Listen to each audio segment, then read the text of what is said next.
That slap you did to Rusev. Oh yeah, and that she said the same thing when I came in the back, and she was like, "You had a vein in your forehead," and I was like, "Yeah, because it was real." That promo felt legit. It was.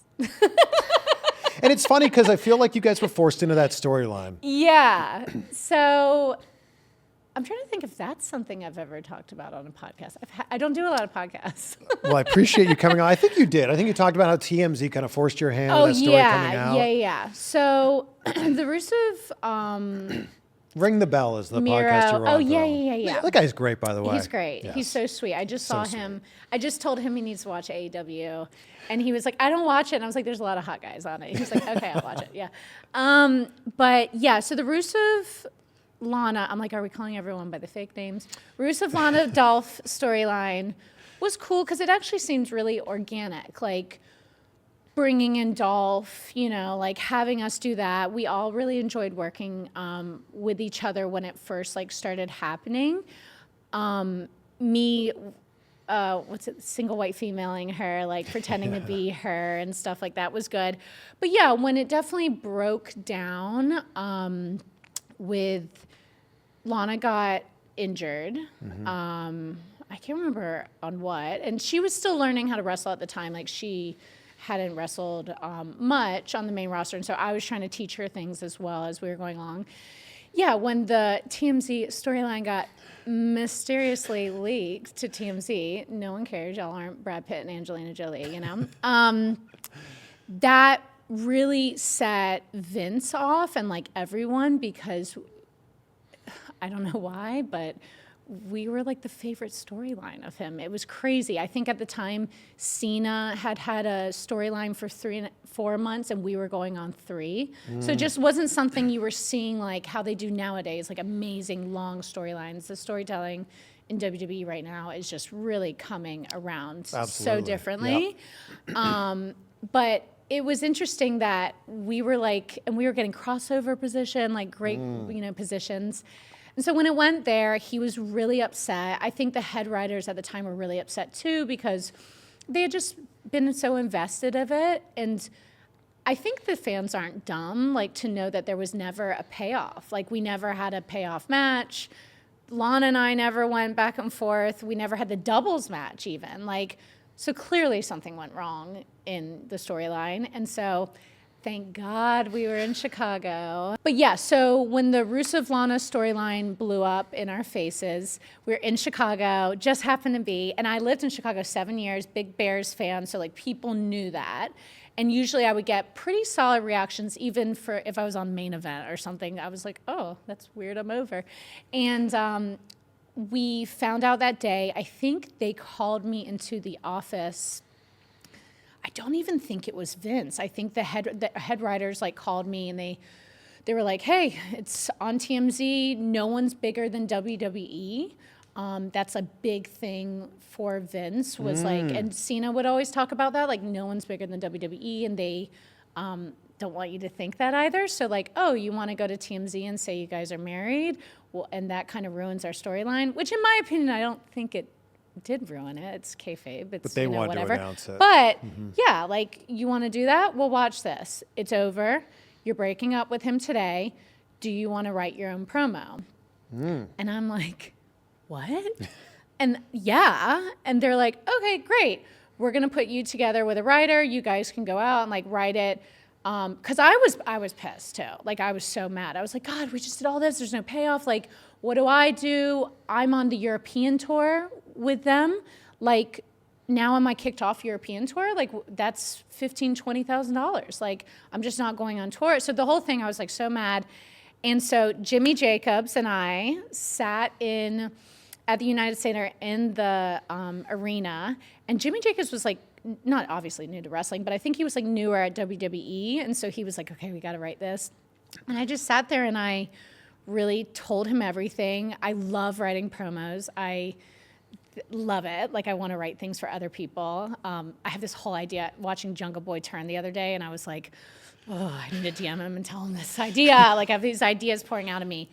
And so we wrote the promo, and I think he went and got it approved.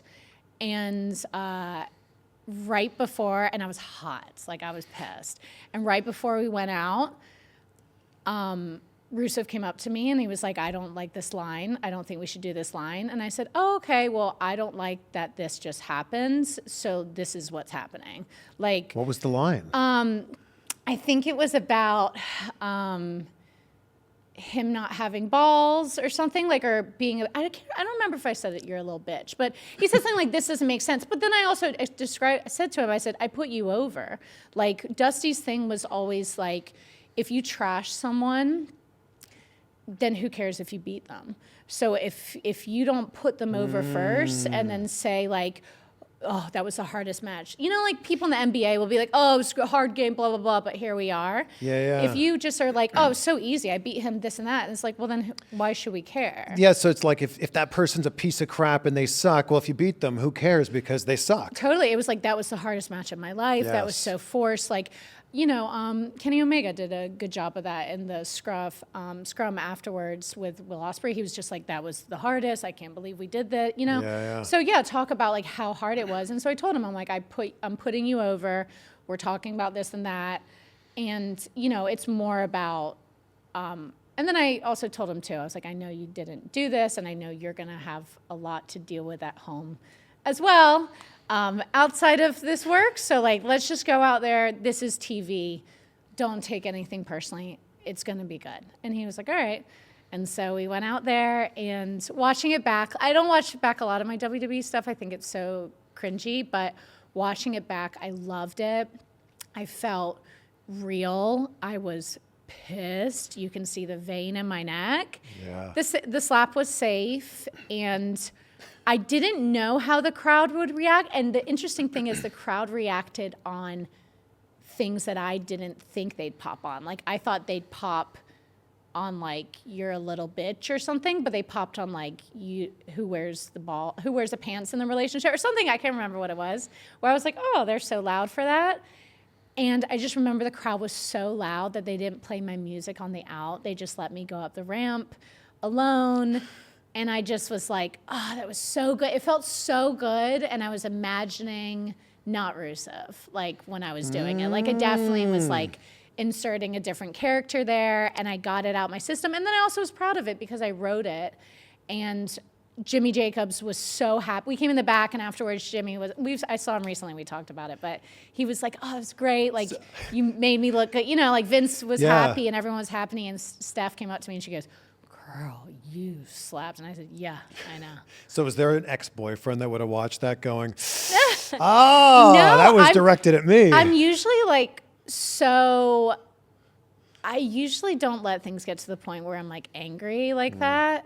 If I do, then like, you're really in trouble. So no, like, I'm not a really big yeller, but I also didn't yell in that too. I feel like the best heels.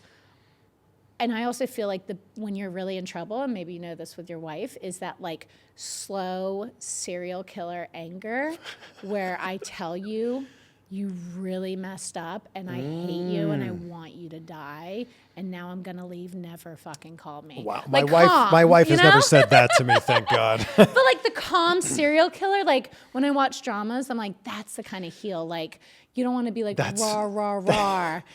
So I played baseball growing up, and a lot of my teammates that were really hot-headed would get kicked out of games or whatever. Yeah. I got kicked out once. I got kicked out of a game once, and it was when I got kicked out. I didn't yell at the umpire. I didn't get in his face. I just went, you're going to watch this back, and you're going to realize that you're wrong.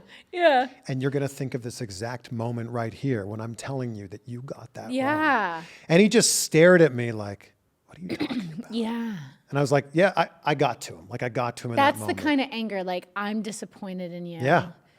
Or even when heels, like when babies turn to heels and they're like, I'm this guy, and rah, rah, rah. I'm like, no, tell the audience you did this to me. You didn't appreciate me. So now I have to be a bitch and show you guys. Like, you know, like, it's like, you have to like connect with people. And if you're like, you're wrong, umpires hear that every single day, you know?